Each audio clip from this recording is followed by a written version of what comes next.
The following is a hockey podcast out of Vancouver and Surrey, British Columbia. It'll only consist of a lot of puck talk and even more BS, or in actual words, banter and satire. Enjoy, and as always, go Canucks go. Canuck fans, grab yourself a hot dog and get ready for this one.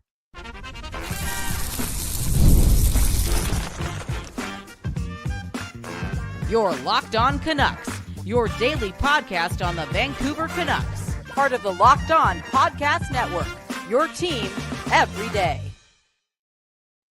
Hey, welcome to another episode of Locked On Canucks. My name's Trevor Beggs.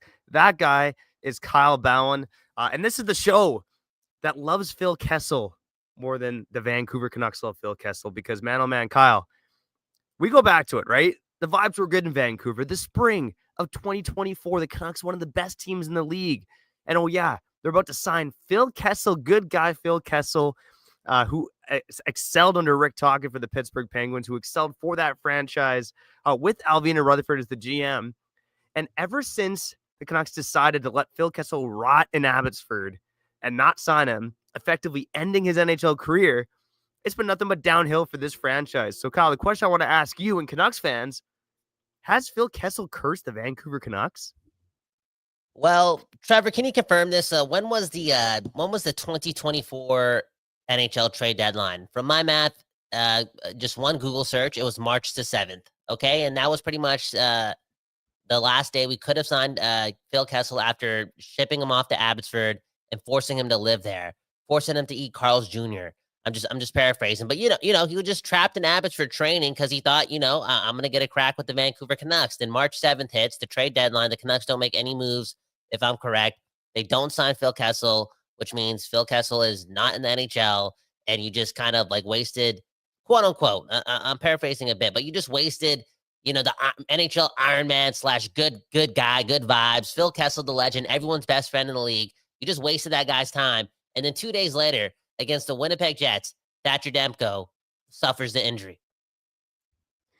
Think about that. That's the start. And again, you got to touch on the it's spooky season, but we got to touch on this. You got to karma, man. Hey, my first son or daughter is going to be Karma Bowen. Okay, you know what? That's kind of a stripper name. Let's not do that. Okay. Okay. All I'm trying to say is you're playing with fire, and pretty much after the Vancouver Canucks disrespected Phil Kessel, again, the healthiest guy in hockey, they've become like one of the least healthiest teams in hockey. Okay, you got Demko hurt against Winnipeg at Rogers Arena, comes back for game 1 against Nashville, gets hurt at the last second of that game, which is crazy, is out forever. Obviously you got the playoff injuries to like Quinn Hughes, the knee tendonitis to Elias Pettersson was public then, Ian Cole breaking the foot, Philip Hronek undisclosed injury, boom, bam. Just obviously the playoff injuries are going to mount, but they amounted to an extreme extent. Look at Brock Besser, right? Played with the broken finger, and then you got blood clots. The curse just lives on.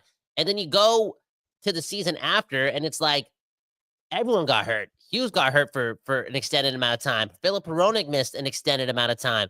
Elias Pettersson, right when he's heating up at the end of the season during the playoff push, he gets hurt. Brock Besser in the beginning of that season, he gets concussed. Nobody does anything about it. I'm not going to say JT Miller's 10-game absence was an injury, but, dude, he leaves for 10 games. Like, everyone got hurt. Thatcher Demko got hurt again. Dakota Joshua, after the cancer has nothing to do with it, but even when he got back in the lineup and started playing better, his hip gets hurt. Like, everyone just started dropping like quote-unquote flies. And you go into this season, we're not even through October, and 8 players, including Garland, including Hughes, including Philip Chytil, like big-time players for this team, they're all gone. And I'm like, I think this team did Phil Kessel dirty, and he's pouring a bit of a curse on this team. And again, the irony there is Phil Kessel, I don't know, maybe it was the hot dogs. He was the healthiest guy ever. Yeah, and Kyle, I think, the Phil Kessel legend in Vancouver, there's so many what ifs with the Phil Kessel situation. And we talked about it before, and our longtime everydayers know this, but you remove Nikita Zadorov from that team in the offseason, right? He goes and signs with Boston. I know the Canucks took a run at signing him. You choose not to sign Phil Kessel, noted good vibes guy in the locker room, kept things loose in Pittsburgh when they won their Stanley Cups as well, right? You choose to not have those guys on this team, and look at what happened. And Kyle, maybe a better question, because I was going off about this yesterday. Check out yesterday's episode if you haven't already. I said that Alvin's worst move was trading for Evander Kane. But I'm starting to wonder, though, the one move I'm starting to wonder about that was worse than that was not signing Phil Kessel, because it didn't make a lot of sense at the time. I mean, look, we weren't, in Abbotsford watching his workouts. But again, this is a guy who's an NHL legend, the guy who almost hit 1,000 points, the NHL Ironman streak leader, won a Stanley Cup in Vegas. This is a guy that the Canucks probably should have added to the team in 23-24. And it's just ironic that you have one of the best vibes players, vibes per 60 off the charts, the Phil Kessel. The Canucks choose not to sign him, and like the entire franchise blows up. Because it hasn't been the same since then. I know they won against Nashville. They took Edmonton 7 games, but ever since September of last year, it's been nothing but downhill. And hey, look, Phil Kessel isn't officially retired yet, Kyle. Maybe they could sign him and end the curse. But I think the ship has sailed to Vancouver. I think Patrick Allvin came calling. I don't think he'd be picking up. Yeah, and like the vibes thing is another thing too. Like again, Phil Kessel. I mean, if you were to, the vibes are good in 2024, so you can't really use that narrative / like input in that season where again Phil Kessel wasn't Abbotsford. But I wonder, like, maybe Phil Kessel is such a good locker room guy if they do sign him and they do like for the rest of that season, and maybe they extend him for another season, and he's there last year and he's able to like keep it light when Miller and Pettersson were doing their thing, right? But all in all, like again, like I felt it at the time. You go back to the episodes because I thought we were going to make the move for Phil Kessel and it was going to be a good time, good vibes. I just like the vibes. I'm a vibes guy, right? And Phil Kessel the year before with Vegas, not the year before with Vegas, sorry.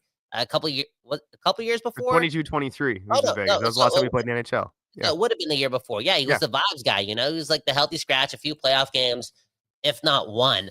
And they win the cup. And again, just after doing all of that work with them in Abbotsford, the Canucks have just been so cursed. Like, it's interesting because like obviously injuries do happen, but literally every single star player has been injured here outside of JT Miller, like since the last time he's been here. And I know we keep bringing up the name, but it just spooky season. Halloween tomorrow. Again, this is something that it makes you think because Trevor, like I said, this October, it's kind of grim right now. It's very grim right now. Like injuries aside, even with the healthy lineup, I would still say it's kind of grim. Like we don't know what to expect moving forward as Canucks fans. And then you kind of just like play the reminiscent game and you're like, holy crap, man, the vibes.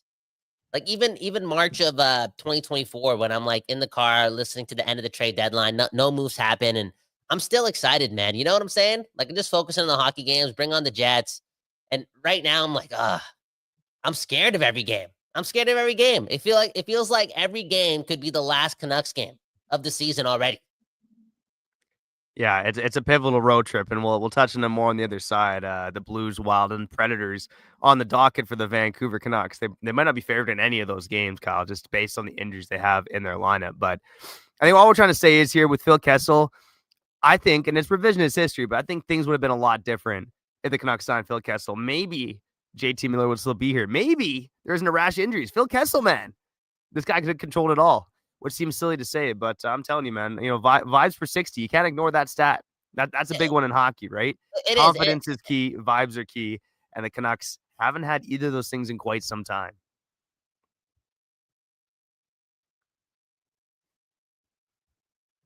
Doug.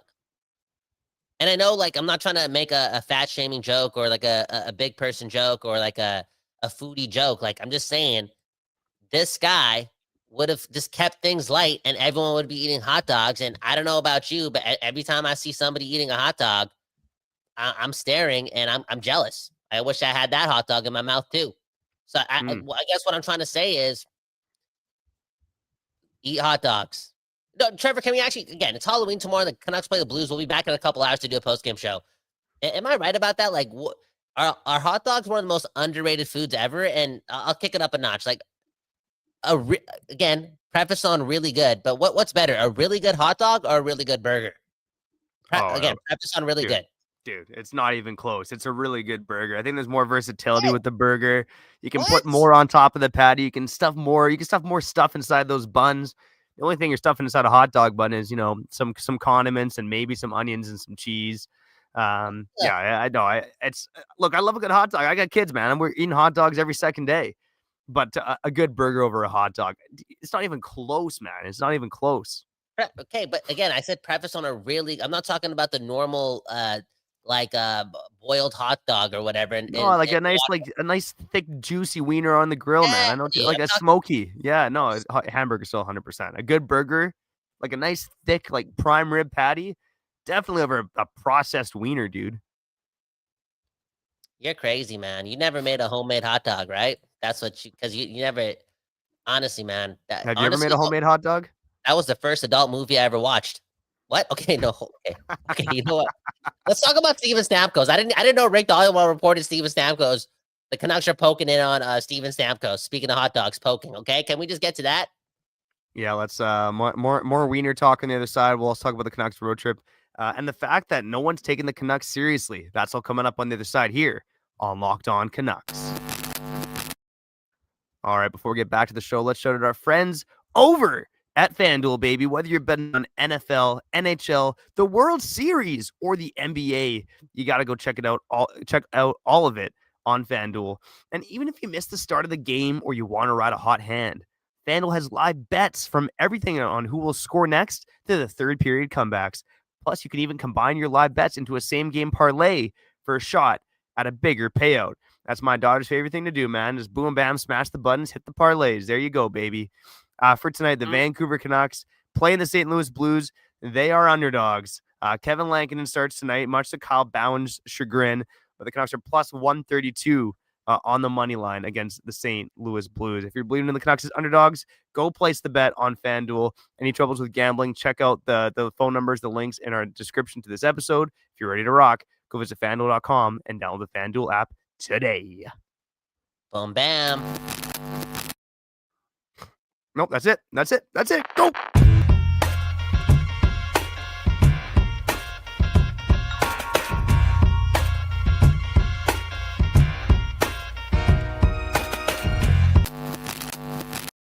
Okay, we back doing this, and that's talking about your Vancouver Canucks.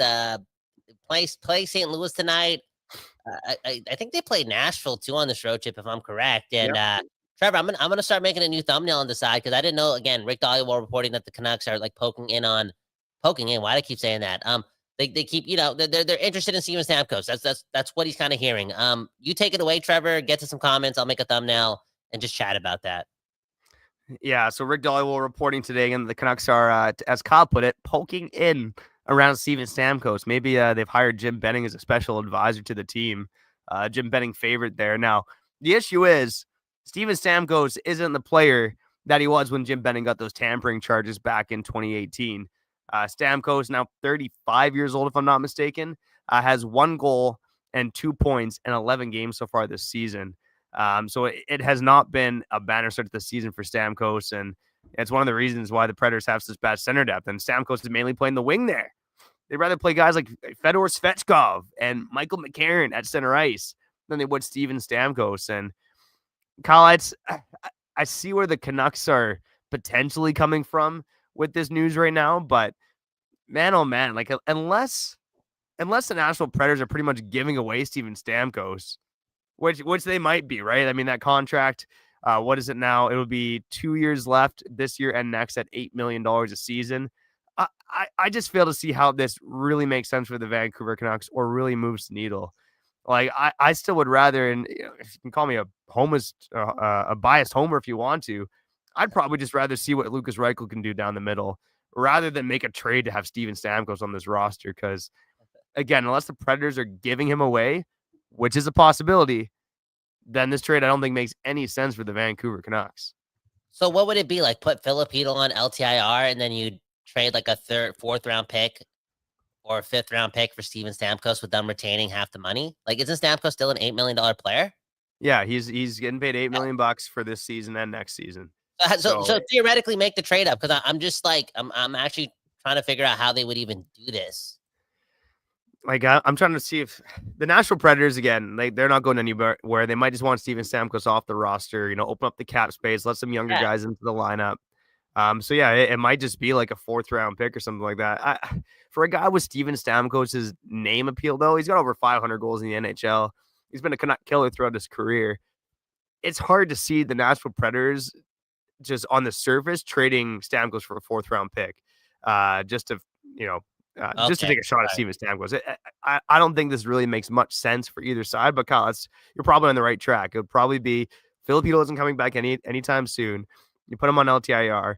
The Canucks trade a mid-round pick, and the Nashville Predators retain. But if they're going to retain half the salary on Steven Stamkos, I just don't think this makes sense for either side. And does Steven Stamkos, is he a UFA? Didn't he sign a 3-year, $24 million deal? Am I correct? Or was it 2 years at 16? Wasn't it 3 years? It was 4 years, $8 4 million per years. season. Okay. Yeah. If we make this trade, I'm gonna crash my car into my own leg somehow, some way. But I don't even have a Tesla. This is not happening. There's no way this is happening. This would be the most desperate. I know the cap is going up and whatnot, but unless they're retaining 50%, you can't even consider this. I don't even know if I want Steven Stamkos at $6 million. Yeah, and actually, I made a mistake there. I thought he was 2 years done his contract. He's only through 1 year, so he's got 3 years left, including this season, at $8 million bucks, and he's not producing anymore either. At 35 years old, it just seems like an absolute desperation move. If the Canucks are going to bring Steven Stamkos here, I just don't think it makes any sense for this team. And even looking at his numbers from last season, right? They were fine on a bad Predators team, 27 goals, 53 points in 82 games. I'm sure he'll have a bit of a bounce back from the 2 points in 11 games he has right now. I don't think he's a 20-point player, but he's maybe a 20-goal, 40-point guy, which again might make him the 3rd highest scoring forward in the Canucks this season if the Canucks were to bring him to the fold. But again, I think paying assets for a guy like Steven Stamkos when you're already a mid-team like the Canucks. I mean, look, the Nashville Predators went on a bunch of guys. They won the offseason in 2024, and they ended up being one of the worst teams in the NHL. I'm telling you right now, paying assets to, even if it's just a mid-round pick, to get Steven Stamkos, that ain't the move. Man, oh man. Anyways, comment. And look at this. Okay, Oliver saying I'd rather give Sherwood $8 million than Stamkos. Obviously, that's a joke, but I think if you bring in any player with term and salary that's over the age of 37 or whatever, that's declining, and again still has term, you're just hampering yourself, man. This is not going to happen. Where did these rumors come from? Again, Rick Dhaliwal talking about it. I guarantee, there's this can't be all fluff.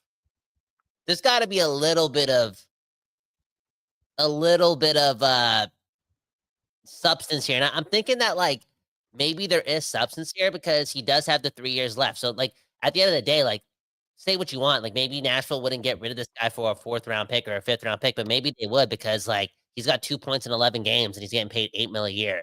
So even you just want to get off the contract completely and whatnot. And maybe this is the cheapest option for the Vancouver Canucks. I know it costs a lot budget-wise, but I'm talking you're not giving up your top prospects to potentially get a middle 6 guy. Again, I'd much rather have Zacha if the Canucks are going down this route, which I don't even want them to go because we've talked about it many times. Okay, can we just please start from the bottom? Please, let's just keep our prospects. But all in all, you would think that the Canucks would be interested in Stamkos because this can't cost a lot, Trevor. This is a salary dump, and even to a point where it's you give us a draft pick to take Stamkos or something. I don't know. Yeah, and I have a hard time seeing that's the case just because he did have 27 goals and 53 points last season. Just because he's had a slow start this season, I don't think the Nashville Predators are going to have to pay to get rid of Steven Stamkos. There would be a team if he's available that I think would pay at least minimal assets to bring him in the door. Now, Kyle, I want to touch on one more fever dream report that I read about today before we get to the other side here.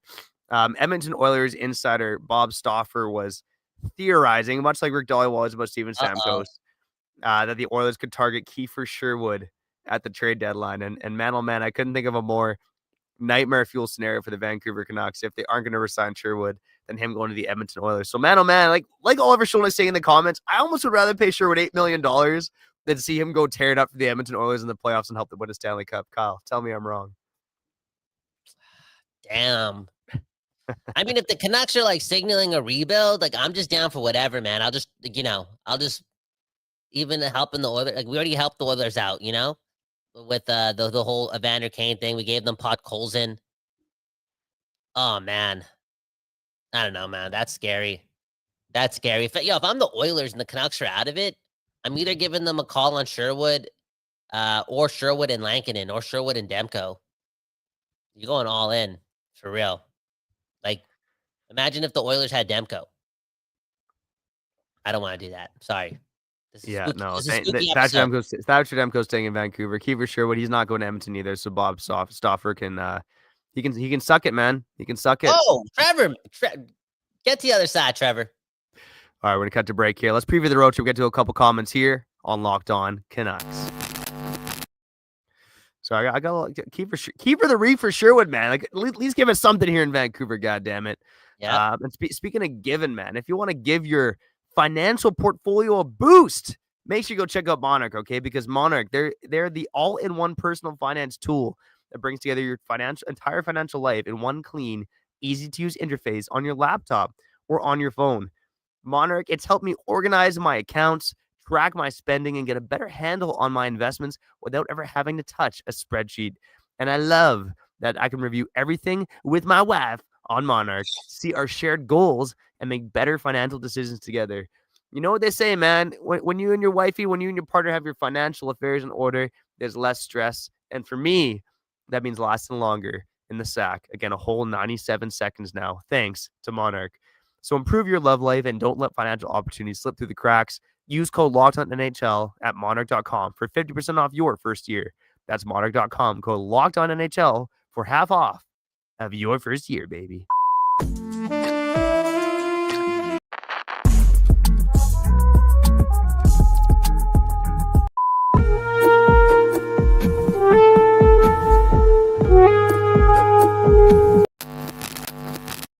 Okay, we back doing this, and that's talking about your Vancouver Canucks. Everyone do us a favor, hit the like button on today's video. I know it's been a dark one, but it does help the show out a lot. We both got wives, and the support, again, it leads to better lives for them, and more breakfasts for them, for real, and more hot dogs for them too, right? Because it's 2025, and come on, Trevor, can't let your girl pick up that receipt. Actually, I'm not going to lie. I love it when my girlfriend pays for the dinner. I love it. She's like, oh, I got this one. I don't even say, are you sure? I'm like, okay, cool. I just continue scrolling on TikTok, man. That's me, man. That's strategy. You taught me that as a financial advisor, man.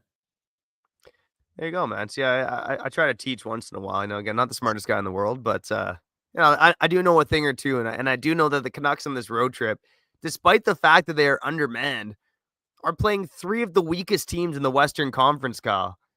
I mean, man, oh man, they got the Blues tonight. The Blues, since beating the Canucks on Thanksgiving Monday here in good old Canada, they've lost 6 of 7 games since then. The Minnesota Wild, up next on Monday, have lost 7 of their last 8 games. And the Nashville Predators, of course, we just saw them, just over a week ago.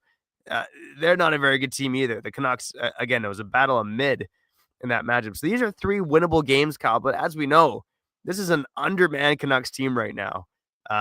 And Kyle, like I was gonna say, they got to pick up 2 or 3 wins here, don't you think?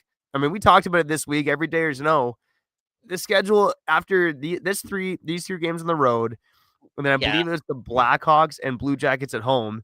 They play like the Avalanche, the Jets, the Lightning, the Hurricanes, the Panthers, and the Stars. I believe it is. Like, that is a brutal 6-game stretch. So between these 3 road games and the nenext 2 home games, like, they got to start picking up some wins here. But it's not necessarily going to be easy, even though the Nashville Predators are 4-5-2, the Minnesota Wild are 3-5-3, and the St. Louis Blues are 3-6-1. These are the 3 worst teams in the Western Conference outside of the Flames and the Sharks, who hold the spot of the basement. But again, the next worst team in the Western Conference after those 5 are the Vancouver Canucks. But Trevor, you're gonna get like their best efforts, right? It was similar to like what we got from the Rangers, and like it wasn't the Rangers' best effort. Like, they can't really produce offense and not the fastest team, although they were skating faster than us in the last game and generating some good looks. But we had Demko. But all in all, the Rangers were coming off playing some bad games, right? So now we're playing a motivated St. Louis team that's probably healthier than us. I guarantee it. We're playing a motivated Minnesota Wild team that's probably healthier than us. I guarantee it. And et cetera, even with Nashville, right? So these are all going to be tough games, Trevor. But that being said, I think like as a Canucks fan, and it's still Operation Keep Quinn Hughes, right? Like we got to find a way to like win all three. That's the way I'm going. And the only way they can win all three is for Pettersson to bring it. And I'm not talking just about Elias, okay? This comment's coming from Oliver Sholnick saying that DPD is on the first pair tonight. Look, Elias Pettersson Elias Pettersson, the defenseman. Elias, yep. He's played his best hockey recently, and I feel like he's going to take the next step in his hockey career ASAP. I think him and Hronek have had like training camps together, and now they're going to get a good look. And again, maybe this is a blessing in disguise where those two become a legitimate pair, and that allows Quinn Hughes to like do his thing on another pair, and it spreads things out. And look at this, with all these injuries to the Vancouver Canucks, look who's on the bottom pair. Look who's playing with Olivier Pierre-Marc Bouchard Joseph. That dude. It's Tyler Myers. And I'm telling you right now, if Willander, who's playing with Marcus Pettersson now, and if DPD plays well with Philip Hronek, again, they're just practice lineups. They could switch in game. I know that. I'm very cognizant of that. But if they strive today, because there's a possibility, right? There's a possibility. Marcus Pettersson and Philip Hronek, good leaders, good defensemen, strong defensemen. They're playing with two rookies or two younger D-men. There is a chance for those pairings to work out. Again, the blessing in disguise with all these injuries to Hughes and etc. could be that the Canucks found their new pairings. And that allows, like, I don't know. I was going to say less is more with Tyler Myers, but if the math is correct, Quinn Hughes comes back and then Tyler Myers plays with Quinn Hughes. So, like, Yeah. I don't know. Okay, sorry about But that. no, Kyle, in fairness, though, like if DPD and Hronek show something, if Willander and Marcus Pettersson show something, like potentially those are, the Canucks for a while have had a top two and a bottom four. Like you could really be spreading out the wealth if those young guys look like they can legitimately handle tough minutes alongside, top pair quality partners in Marcus Pettersson and Philip Hronek. And look, I think early returns on DPD and Hronek, they've gotten cave possession wise so far, but it's only been about 30 minutes together at 5-on-5 and sporadic ice time. But like you said, DPD, at least to the eye test, has been playing better hockey of late. Tom Willander, a pretty good debut against the New York Rangers, and now gets to play with a veteran partner. I mean, most of his minutes in that Rangers game were with either DPD or Pierre-Olivier Joseph. So I'm really curious to see what Tom Willander can do alongside Marcus Pettersson. That was a duo that stayed together throughout most of training camp and for a good chunk of preseason too. And again, right now, the Canucks need wins, and it's interesting to see that these young defensemen are getting a pretty big opportunity in the lineup. And Kyle, like you said, good chance they change this in game. But, I mean, aside from can Elias Pettersson carry the Canucks to victory, and can Kevin Lankinen have a bounce-back game, I think it's one of the biggest things to watch tonight is how DPD and Tom Willander handle, at least at the start of the game, an increased role in this lineup.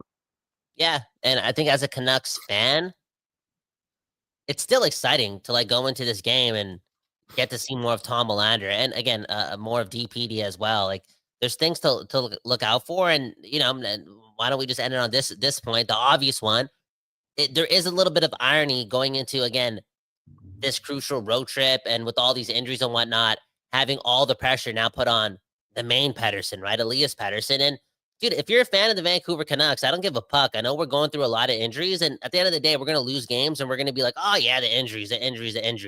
I get it. We get emotional, and we need to, like, curl up in a blanket, and we can curl up in that excuse, right?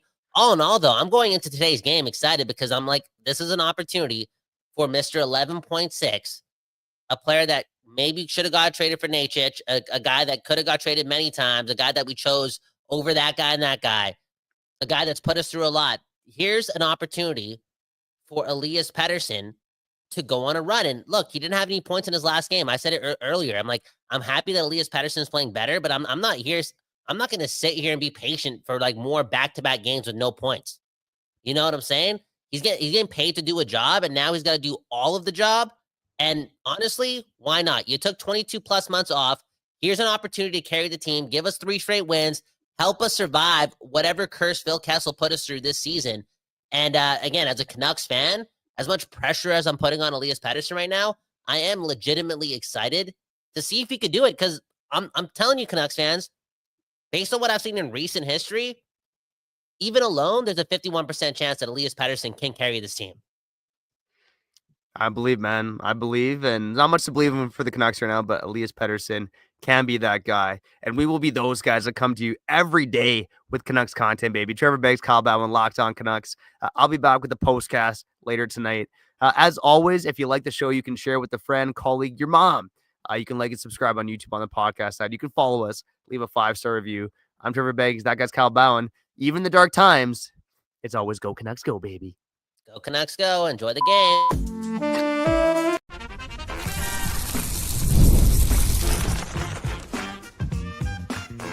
You're Locked On Canucks, your daily podcast on the Vancouver Canucks. Part of the Locked On Podcast Network, your team every day.